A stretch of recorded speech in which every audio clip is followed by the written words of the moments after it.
If you haven't realized it yet, employers are fighting to get employees to come back home.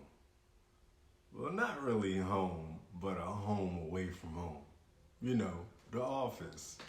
Like that place where people had to fight at least 45 minutes of traffic just to go to work, right? And men have to get dressed in collared shirts, ties, and some slacks. You know, the place where women have to or had to dress in a skirt or pantsuit with heels. You remember this place, right? Me too. And not too many people want to go back, right? Not too many people want to deal with that. We enjoy waking up, rolling out of bed a half hour before it's time to clock in and brush your teeth and open a laptop in our own home and get to work, right? Just log in and boom.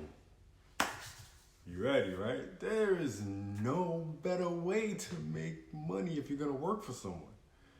The freedom it gives you is unmatched. It's almost like being an entrepreneur, but you're not really an entrepreneur.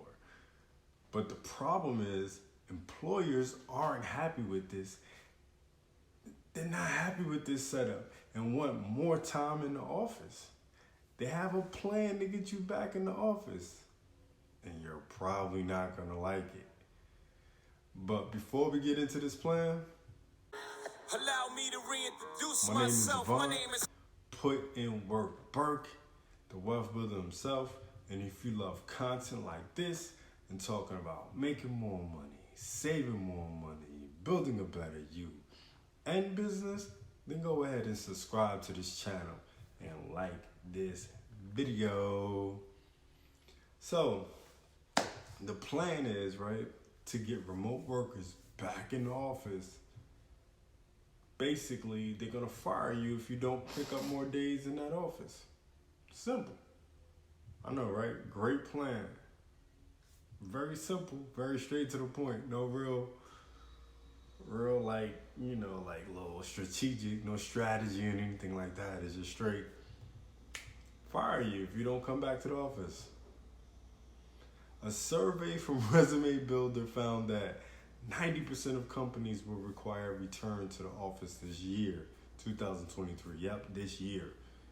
Signaling a shift away from the softly enforced hybrid policies that became popular during the, the demic. You know what I mean? The demic.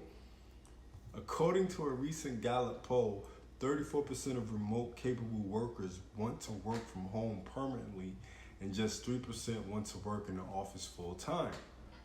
A Monster survey in September found that 40% of workers would quit if they had to come into the office even one day a week.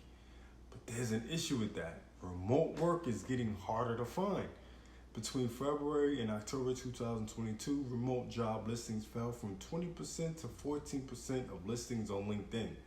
Now, even more employers are empowered to start shifting back to working from the office. So as you can see, the whole remote work thing is looking like it's coming to an end. I mean, there are a few companies out there accepting remote workers, but it's getting harder and harder to find. So with that being said, if you're looking to build a side hustle that you can do from home, check out the link in the description.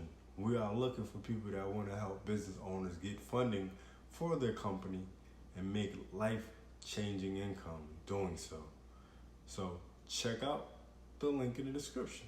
All right. Until next time, wealth builders, it's the man, it's the myth, the wealth builder himself, Devon, put in work Burke, signing off for the fight between remote workers and employers just got worse. Do remember, wealth builders, make more, save more, build more. Say that I'm on my grind is an understatement. Don't think I'm thinking you can check my bank statement. I'm about my money, yeah, that's a basic. World domination is what